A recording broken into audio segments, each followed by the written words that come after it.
The monitor didn't just beep, it held a single, flat-line note that seemed to freeze the very air in the sterile, white room. Around the bed stood 3 of the world's leading neurologists, their faces grim, stepping back in silent consensus. Victoria Vance, the sole heir to a real estate empire worth billions, was gone. Her father, a man who could buy entire cities but couldn't buy his daughter a single extra breath, fell to his knees. The medical world had officially surrendered.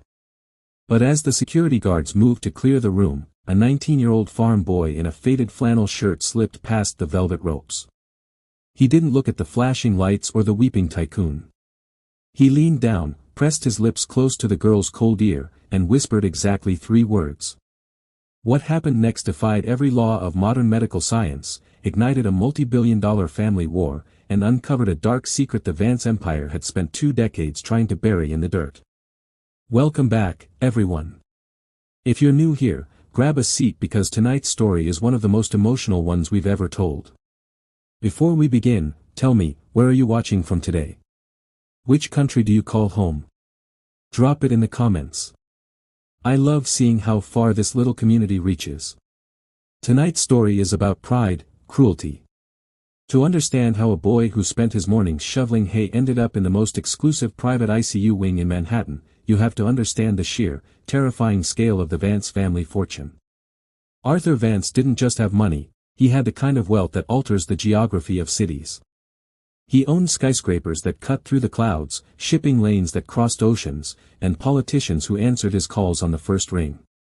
But all of that wealth was a hollow shell compared to his obsession with his only daughter, Victoria. Victoria was the crown jewel of the Vance lineage, brilliant, educated at the finest institutions in Europe. And sharp enough to eventually run the empire. Yet, for all their billions, the Vances couldn't outrun reality. The contrast between Victoria's world and Julian's world was absolute. Julian lived on a failing dairy farm 3 hours north of the city, where the soil was rocky and the bank notices were always printed on bright red paper. His hands were calloused, his boots were taped together at the sole, and his entire universe was measured in acres of fading grass and the health of a herd his grandfather had started. They were 2 parallel lines existing in the same state, never meant to cross. Until the night of the storm. It was a Tuesday when the silver sports car spun out of control on Route 9, just past the boundary of the Julian family's farm.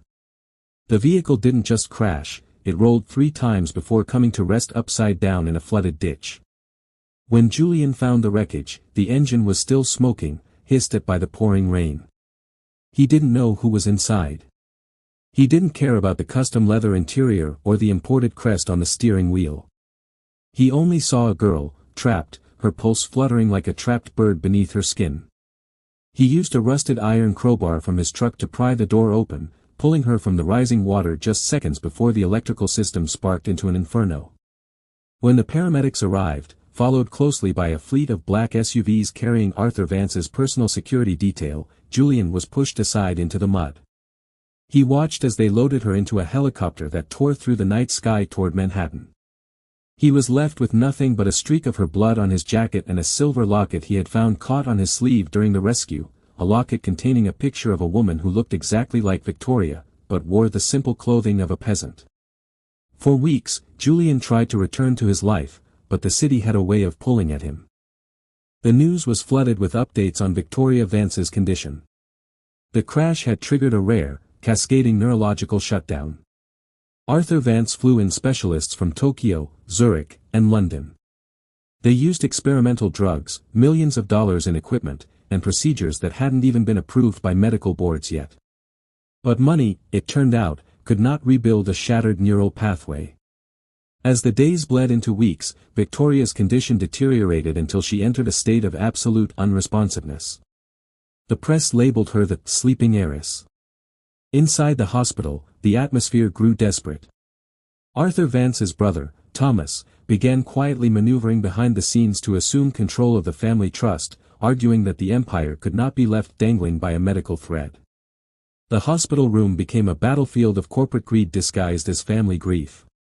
Julian saw the news reports showing Thomas Vance giving a press conference outside the clinic, his face a mask of false sorrow as he spoke about preparing for the worst. Looking down at the silver locket still sitting on his wooden kitchen table, Julian knew something was wrong. The woman in the picture wasn't a billionaire's wife, she was a local woman from his own town who had vanished 20 years ago. The pieces didn't fit. The wealth of the Vance family was built on a foundation of secrets, and Victoria was the only one who held the key to unlocking them. Driven by a feeling he couldn't explain, Julian took his remaining savings, bought a bus ticket to the city, and walked into the glass tower of the Vance Medical Center. He had no pass, no money to bribe the guards, and no authority. But he had the locket, and he had a memory of the final words Victoria had muttered in the mud before losing consciousness, words the doctors had dismissed as random delirium. As he reached the top floor, the alarms began to sound. The doctors had just made their final announcement. The brain activity had reached absolute zero. Thomas Vance was already signing the papers to authorize the disconnection of the life support systems. The empire was about to shift hands. Julian knew he had only seconds. He avoided the main reception, utilizing a service elevator used by the linen staff.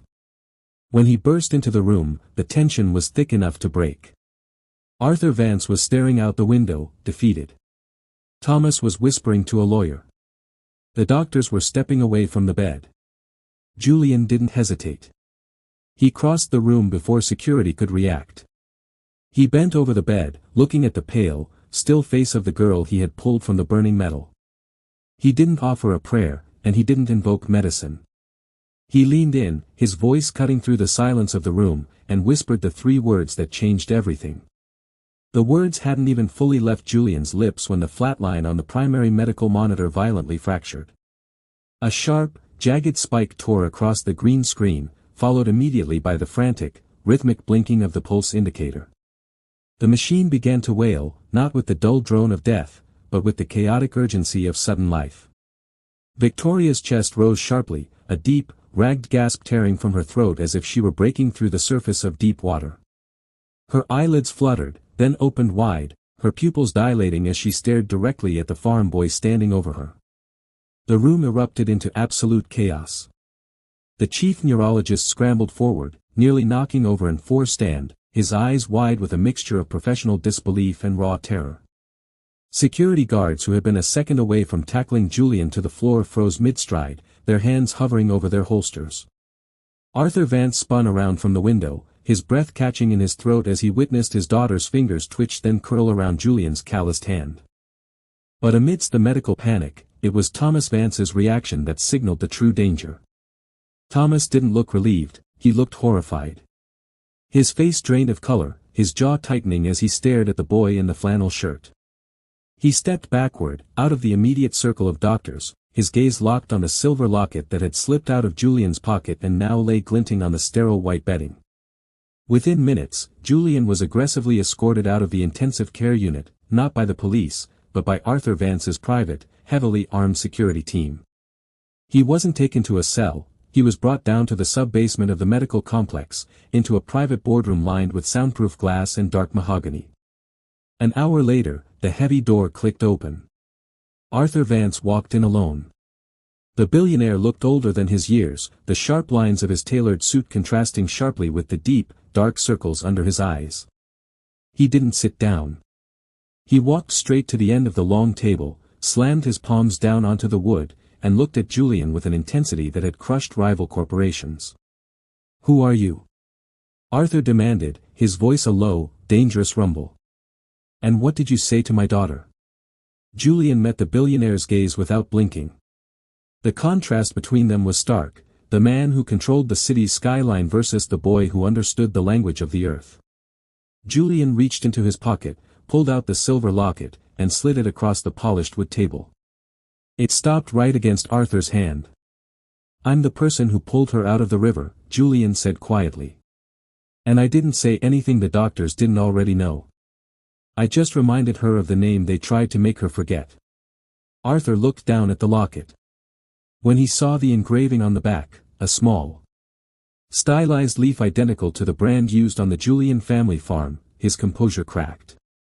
The powerful tycoon looked visibly shaken, his fingers trembling slightly as he picked up the piece of silver. He realized in an instant that this boy wasn't a random bystander, He was a walking ghost from a past Arthur had paid millions to erase. Meanwhile, upstairs, Victoria's recovery was baffling the medical community. Her brain activity, which had been declared completely absent, was accelerating at a rate that defied explanation. She wasn't just awake, she was lucid. But she refused to speak to the doctors, she refused to speak to her Uncle Thomas, and she refused to sign the corporate transition documents that were hastily placed in front of her. She demanded only one thing, the boy from the farm. Thomas Vance knew his window of opportunity was closing fast. The Empire's board of directors was scheduled to meet in less than 24 hours to vote on the permanent transfer of power due to Arthur's alleged emotional incapacity and Victoria's medical state. If Victoria remained fully conscious and functional, Thomas's bid for total control would evaporate. He needed Julian gone, and he needed whatever secret the boy carried buried permanently. Back in the sub-basement, Arthur Vance leaned close to Julian, his voice dropping to a harsh whisper. "You think you understand what's happening here, boy? You think that locket makes you special? That woman in the picture was my first wife, Helena. She died 20 years ago in a tragic accident on the Northern Ridge. Victoria has no memory of her." "She didn't die in an accident," Julian countered, his voice steady despite the adrenaline coursing through his veins. "She died hiding from your brother." "And the 3 words I told Victoria? They were the last things her mother wrote on the back of the deed to our land before she disappeared." The revelation hung in the air like a heavy mist. Before Arthur could respond, the alarms in the building began to flash amber. The boardroom doors burst open, and Arthur's head of security rushed in, his face pale. "Sir, we have a problem," the guard stammered, looking nervously at Julian. "Thomas just called an emergency press conference on the ground floor.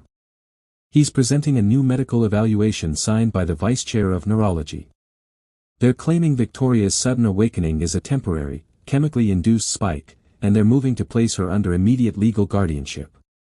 Julian stood up, the chair scraping loudly against the floor. He looked at the powerful billionaire who had spent his life believing money could solve any crisis. "Your money built this hospital, Mr. Vance, but your brother owns the people inside it tonight. If you want to save your daughter, you need to stop looking at the monitors and start looking at the doors." The atmosphere inside the hospital elevator was suffocating as Julian and Arthur Vance ascended toward the penthouse suite.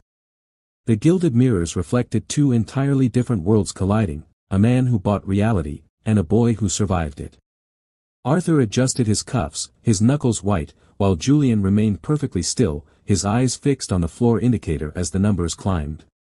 When the doors slid open, they were met not with medical silence, but with the sharp glare of flashbulbs and a wall of reporters packed into the corridor. Thomas Vance stood at the center of the media circus, flanked by 2 lawyers and a man in a white lab coat whose name tag identified him as Dr. Harris, the assistant director of neurology. Thomas was mid-sentence, his voice dripping with practiced, theatrical sorrow. "And while we pray for a miracle, the medical consensus is absolute.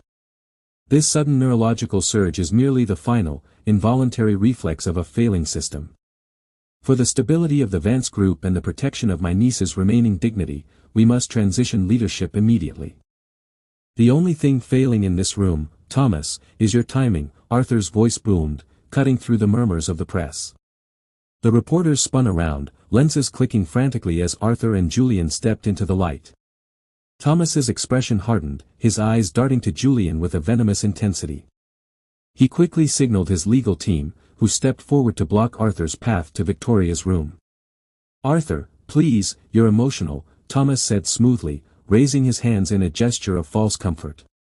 "The board has already reviewed the signatures. You are legally unfit to make executive decisions right now. And who is this trespasser you've brought into a restricted medical wing? Security, remove this young man." Before the guards could move, the heavy oak doors to Victoria's private suite swung open. Victoria Vance stood in the doorway. She was pale, her hospital gown loose around her shoulders, but her eyes were piercingly bright, devoid of the fog that had held her captive for weeks. She wasn't leaning on a nurse, she was holding a thick, leather-bound ledger she had retrieved from her father's personal briefcase inside the room. "The young man stays," Victoria said, her voice clear and resonant, echoing off the marble walls. The press went into a frenzy. The sleeping heiress wasn't just awake, she was standing on her own 2 feet, challenging the very corporate coup that had just been announced. Dr. Heiress stammered, stepping back, unable to explain how a patient with zero brain activity 24 hours ago was now commanding a room full of journalists. Thomas tried to recover his composure, stepping toward her. "Victoria, darling, you need to lie down. This is a medical emergency." "The only emergency is the audit I've just pulled from my father's files," Victoria interrupted, her gaze shifting from her uncle to Julian, a silent look of profound gratitude passing between them. She opened the ledger, revealing pages of old land deeds, structural surveys, and geological reports bearing the stamp of the Julian family farm. "For 20 years, my Uncle Thomas has been paying millions to keep a specific piece of land in the northern ridge completely isolated. Not because it was worthless, but because it contains the primary water table feeding the city's new multi-billion-dollar reservoir project, and it's heavily contaminated by Vance industrial runoff." The room went dead silent. The contrast between the corporate narrative and the environmental crime was staggering. Julian watched as Thomas's polished veneer completely shattered. The farm boy knew that land better than anyone. His grandfather's cattle had been dying for years, a mystery the local authorities had always swept under the rug. Now, the pieces were fitting together with terrifying precision. Arthur Vance looked at his daughter, then at his brother, the realization hitting him like a physical blow. "Helena didn't leave me, did she, Thomas? She found out what you were dumping on that ridge. She took the original deed to protect the Julian family, and you ran her off the road." "You can't prove any of this," Thomas hissed, his voice dropping its smooth public tone, revealing the desperate predator underneath. "This is the delusion of a sick girl and a broke farm hand. The board will never accept this." "They won't have to," Julian spoke up, his voice calm but carrying an undeniable weight that drew every camera toward him. He held up his phone, displaying an active data transmission screen. "Before I came up here, I used your hospital's secure terminal to upload the digital copies of the locket serial tracking numbers and the matching geological samples my grandfather kept in our barn. The EPA just flagged the Vance Group's northern accounts 10 minutes ago." Thomas realized the trap had closed. His eyes darted to the emergency exit. But 2 federal agents in dark suits were already stepping out of the service elevator, their badges catching the fluorescent light.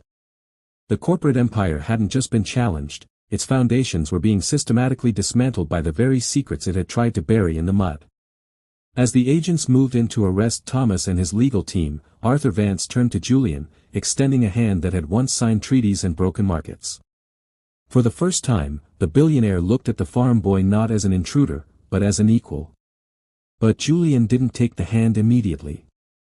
He looked at Victoria, who was finally breathing freely, the weight of a 20-year lie lifted from her shoulders. Just as Thomas Vance was led away in handcuffs, the flashing cameras of the press corps suddenly flickered and died.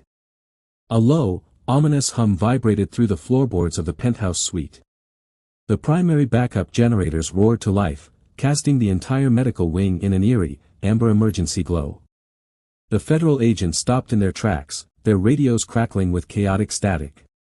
Down in the courtyard, the sirens of arriving police cruisers didn't signify order, they signified an entirely new level of panic. Julian's eyes darted to the window. Outside, the Manhattan skyline was plunging into darkness, block by block, as if an invisible hand were swallowing the city whole. This wasn't a standard power outage. It was a synchronized, systemic shutdown of the city's power grid, originating directly from the industrial sector near the northern ridge. The very grid that Arthur Vance's infrastructure company had built and locked down with proprietary security codes. Arthur's phone vibrated violently in his hand, the screen displaying a restricted, encrypted number. When he answered, a voice that wasn't Thomas's filled the line, a cold, synthesized voice that made the billionaire's face turn an ash-gray color. "You thought Thomas was the architect, Arthur," the voice hissed through the speaker, loud enough for Julian and Victoria to hear. "Thomas was just the distraction. The ledger your daughter holds isn't a record of the past, it's the trigger for the future. If that data transmission to the EPA isn't recalled in the next 10 minutes, the northern reservoir valves will open, and the city won't just be dark. It will be poisoned." The phone went dead. The contrast between their hard-won victory and this immediate, catastrophic threat was absolute. They hadn't cut off the snake's head, they had merely stepped on its tail. The true mastermind behind the Vance Empire's dark history was still out there, operating from the shadows of the very farm country Julian had left behind.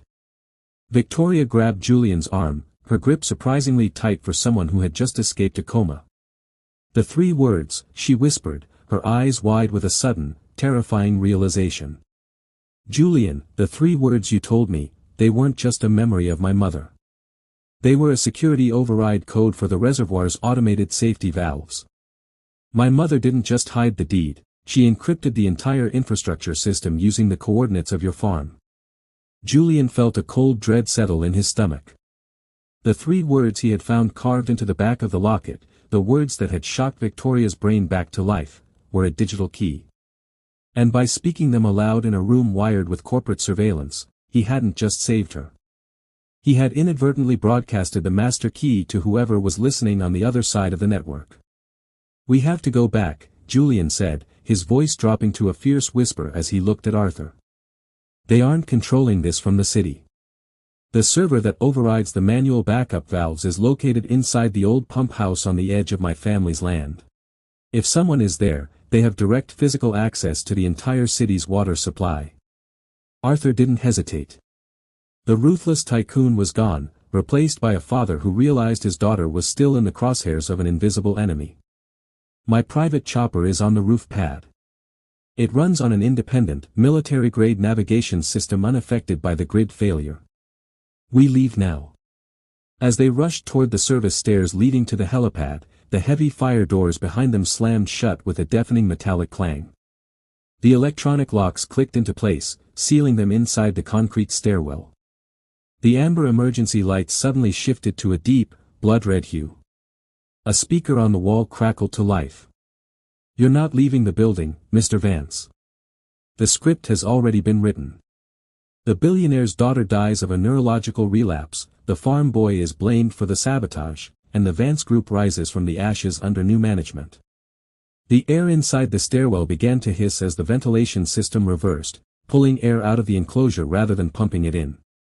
They were trapped 20 stories above the ground, with the oxygen rapidly depleting, while 3 hours away, an unknown saboteur was preparing to poison an entire metropolis using the words Julian had whispered. Julian looked up at the ceiling, then down at the heavy iron crowbar he had kept tucked into his canvas jacket since the night of the crash. He didn't know who was at the pump house, and he didn't know if they could break through the reinforced doors in time. But as he looked at Victoria, who refused to back down despite the fading oxygen, he knew that the secrets of the soil were about to claim their final price. But the biggest question remained unanswered: who was the voice on the phone? If Thomas was just a puppet, who was the real shadow entity that had orchestrated Helena's disappearance 20 years ago? And how did they know the exact layout of the Julian family farm better than Julian himself? With the air thinning inside the concrete stairwell, Julian didn't waste time looking for a digital solution. He wedged the heavy iron crowbar into the seam of the emergency fire door, using every ounce of leverage his years on the farm had given him. With a violent screech of tearing metal, the lock snapped, and the door swung open, letting a rush of cool air back into their lungs.